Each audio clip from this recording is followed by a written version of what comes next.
So most contractors will like generate their leads and then they just completely forget that they ever generated them and already spent that money. So like you right now, you probably have like hundreds or even thousands of like quote unquote dead leads just like rotting in your CRM. Like there's money on the table here, right? So we want to capitalize off this. So these people, they showed interest sometime in the past, they just haven't converted yet, right? So let's reactivate these people. So how do we do it? So pull a list of leads older than 30 days of people that didn't book, or you can organize into people that booked and didn't close, just depending on how you have things set up. And then you can run a 3-touch reactivation campaign. So the first one, hey, name, still looking to get that roof taken care of, or still looking to get your bathroom remodeled, like plug and play with your service. Or the second one, we're offering X amount of dollars off for this month only. Want a quote? Like want to get your bathroom quoted? Want to get your roof quote? Or the third one, we're closing down the schedule for the month. Want me to hold you a spot, right? Like these are just 3 examples that you can work with.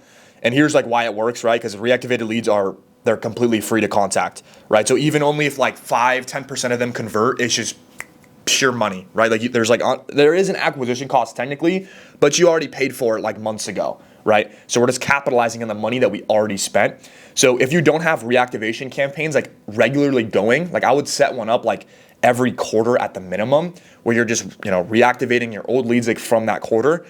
So you're just constantly just ripping through that list of leads that, once again, you have already paid the money. You've already paid Facebook, or you paid a door knocker, or you already paid Yelp, or wherever you got the leads from. You already paid them to generate the leads. So let's capitalize on it, right? And then the second one. So this one is super important. So leveraging referrals, but the right way. So there's a wrong way to do referrals. So it's like, hey, can you refer me to somebody? Like, can you maybe refer me to somebody? Like, tell your friends about us. Like, if we do a good job, like that's very, very lazy. So referrals are a way where if you can really nail this, you can pretty much operate where like you're always going to have lead flow. It's not going to be consistent, I'll tell you that much, but it's free, right? And referrals, they buy at the higher rate, they're easier to work with, and they refer other friends at a higher rate too than just like a normally generated lead, right? So here's how we capitalize on the referrals like the right way. So how to turn your referrals into a system.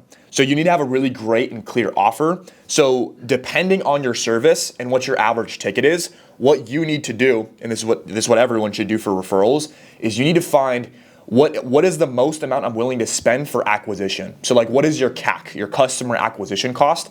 You should take what that CAC is, and then you should offer it up as a referral fee, right? So let's just say you're a roofer.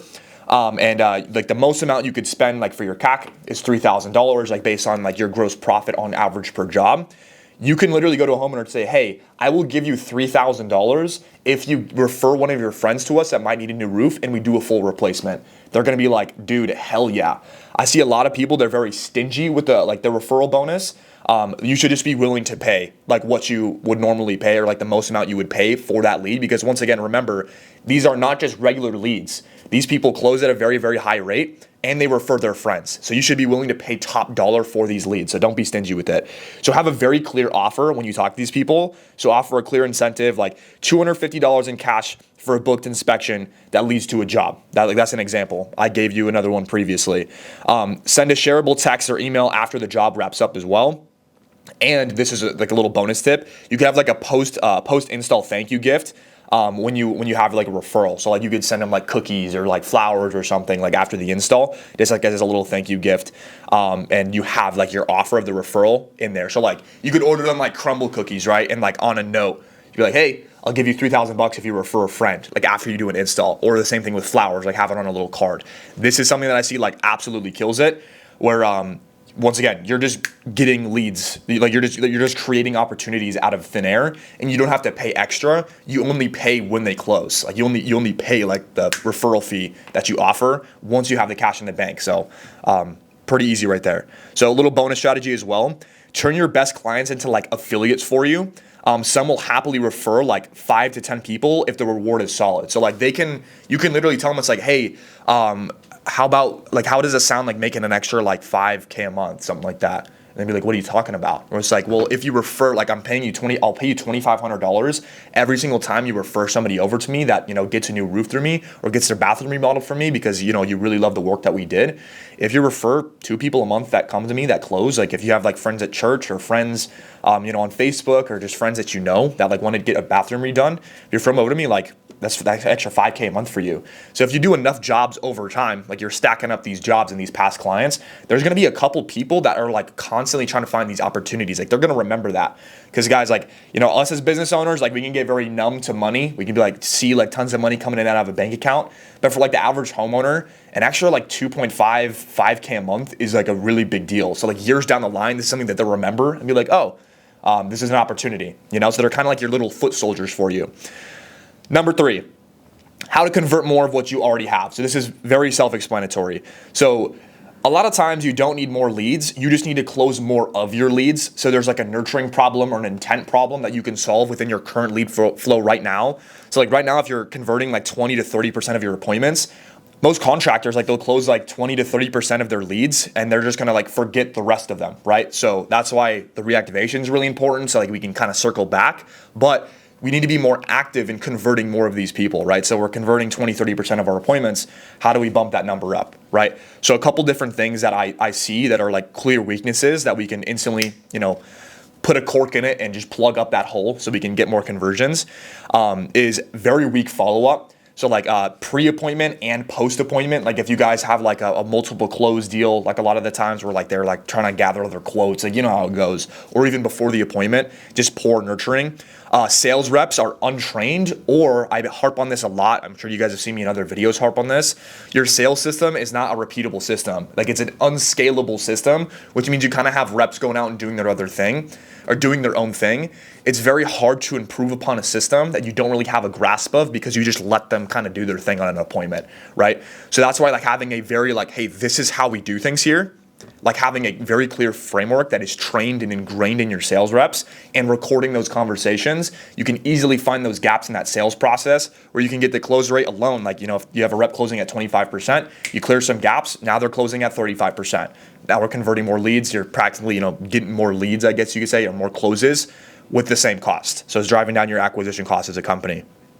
And there's no structure in your appointment pipeline. So it's kind of just like we're going on a whim. Like we're booking things and we're running things. Like there's no clear steps in the process. Like you don't have a very straightforward like confirming process or your nurturing process. You're not sending out social proof to these people. Like having these pre-appointment nurturing systems, you can easily add on to your conversions, especially by the social proof thing. Like if you just show everybody social proof, you have a repeatable sales process and your follow-up is a little bit stronger, like you're getting more connections in your follow-up pre-appointment. That alone, if you're closing 20, 30% of your appointments and you're not doing any of those things, you have potential to double that rate, to double that conversion rate. So your acquisition costs cut in half, right? So like I was saying, the fix, build a real sales system, have great dialed in follow-up sequences with texts, emails, voicemail drops. You can send gifts and videos, like whatever. Just get creative with it. The more different you are, the higher chance you have of it working and connecting at a much higher rate. Call every single lead within a minute. This is extraordinarily important. Probably the biggest lever that you can have is a fantastic speed of lead. So whether it comes in off of your Google listing on your on your website, or a lead comes in from an ad, or a referral comes in, give them a call in a minute. If you wait an hour or 2 hours, you're like, oh, I'm out at lunch, I'll call them later. You're already losing, right? So call these people within a minute. Use a rep script that builds urgency and qualifies properly. So this kind of goes in with having like a very systematic, scalable sales process where you can rinse and repeat across an entire team, and you can easily see like what the gaps are with that, right? Re-engaging no-shows and objections with a reason to rebook. So this is a little tip. So a system that I see works really, really well across all businesses, like in this space, is having a disposition process on your sales team. So like whenever an appointment comes through, let's just say the appointment no-shows, the rep would fill out a disposition on a form saying, hey, it no-shows. If you set up an automation where once you fill out that it no-shows, if it goes back to like a call agent or goes back to your office after we mark it as a no-show to get it rescheduled, and you call it and you hammer it for the rest of the day, you can get a big percentage of those to get back on the board after they no-show. So it's not just like, it no-showed, whatever. It's like, it no-showed, it's gonna get looped back into our system and we're gonna hammer this person until they reschedule. Because if we let these people slip, like the longer we let them slip, like the more interest is going to drop up over time, you know? So like they no-showed, but like they still showed interest like either that day or the day before because they just booked their appointment. So we still want to try to strike the iron while it's hot. Just because it no-showed, like we want to still have some urgency on that, right? So that's a quick little tip that I see, like you can improve your conversions by like 15%, like pretty easily, just by having some of these things dialed in a little bit more. Section number 4, having fast, clean follow-up processes, right? Section number 4, having very clean and fast follow-up processes. So this goes a little bit what I was saying before, but like there's a lot of leaks. So like you call a lead in 2 hours, like the lead moves on, or like somebody no-shows and the lead moves on, and you're not following up multiple times. Like we need to be like a hound, like we're like a shark in the water. We smell blood, right? So like if you're not actively on top of these people, if they no-show or they're a lead and they don't book, we need to almost take that personal. Like that should be like kind of a big deal. Not like a big deal, like holy shit, like the world's ending, but like we can't just be like, oh, you know, it happens, lead didn't book. You know, like we need to treat it with some urgency, right? Okay, so the biggest thing, so I'm gonna once again reiterate this because it's so important. Have a 60-second callback time, so that's super important. And then this is something where you can implement now and you can instantly just get better results, like having a text, email, and voicemail sequence so you can like drop voicemails automatically over 7 days. So if somebody doesn't book, like if they're a lead and they don't book, for example, like they click on your ad, they're a lead, they don't book and do an appointment, we need to be spamming them with emails and voice messages and emails and texts, like whatever we can over the next 7 days, right? If we're just kind of lackadaisical, like we send them like an email, we give them a call, they don't answer, obviously we're leaving conversions on the table, okay? So over 7 days, hound these people like a dog. And then obviously like including automations and AI as much as we can into this process, or it's just like CRM reminders, like no manual guesswork. The less manual that we can be about it, the more systematic and automatic we can be about it. Obviously, the more on top of it we're going to be. Like we don't want to have like these manual, like, oh, remember that guy that no-showed the other day? Like, you think you can reach out to him, Jimmy? You know, like we don't want any of that happening in the office. Like it should just be a given. So we need to build systems around that where like it's just a given. Like it's just kind of how we do things here, right? It's not like, oh, did you do this? Did you do that? You know? So everything completely automatic. And then the big daddy. Section 5, so this is something I recommend literally every single business on the entire universe should be taking advantage of, like abusing it like crazy, is organic content mixed with paid advertisement, right? So running content, so pictures, videos of your current jobs, put it on Facebook, Instagram, put it on your website, your LinkedIn, like your freaking MySpace, put it everywhere you can. Just shove what you do in every single corner of the internet that you can think of, right? And then ask your satisfied customers to leave reviews, have video testimonials, like you take a picture with homeowners, like, you know, after a job, whatever it is, like of them being super, super happy. Set up automations for Google review requests. That's pretty amazing as well. Like after your job, you can just send out like automated reminders for them to leave a review, or you can have the rep that sold them call them and say, hey, what's up? You know, Martha, it was a pleasure to, you know, help you out with your bathroom remodel like this last week. Like we just wrapped up the job. Like would you like consider leaving a Google review, or you can even have like a little referral fee. Like we'll send you like a $50 gift card if you leave a review. You know, just get those reviews because it builds up and you're building your brand and your organic presence over time.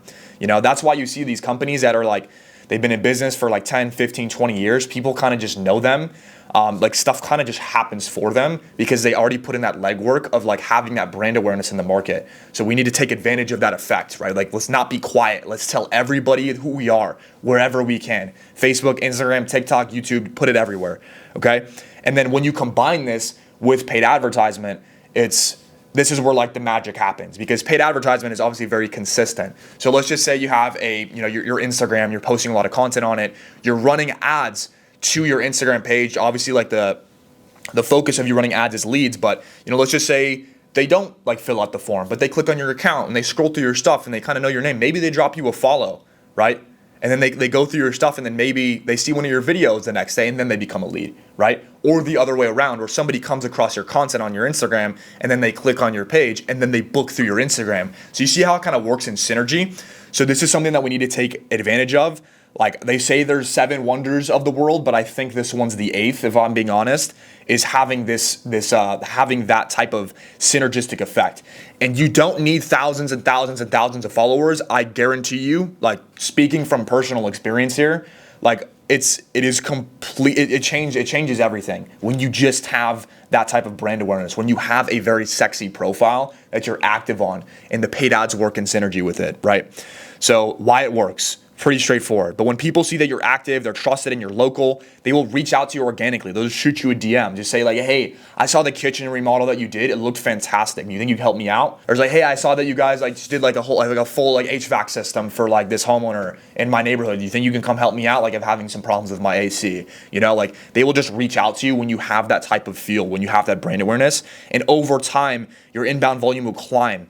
It'll climb up without you having to touch your budget at all. Like it's like almost like you shouldn't, but you could take your foot off the gas as time goes on because you have already put in that legwork of that brand awareness. So once again, 5, 10, 15 years down the line, everyone just kind of knows you. Like when they know when they need their AC fixed, you're kind of just the guy. You're just the guy because you've put in that legwork. So this is pretty much it. If you guys execute on all 5 of these things, I guarantee you like there is room, if you're not doing these already, there's room to like double or triple your volume with your current lead flow without even touching how many leads that you're getting in or the quality of your leads just by implementing these couple of things. So hopefully it helps. Hopefully there's something from this video that you can take and improve on your business. Watch all the rest of the videos. Follow us on Instagram. Talk to you guys soon.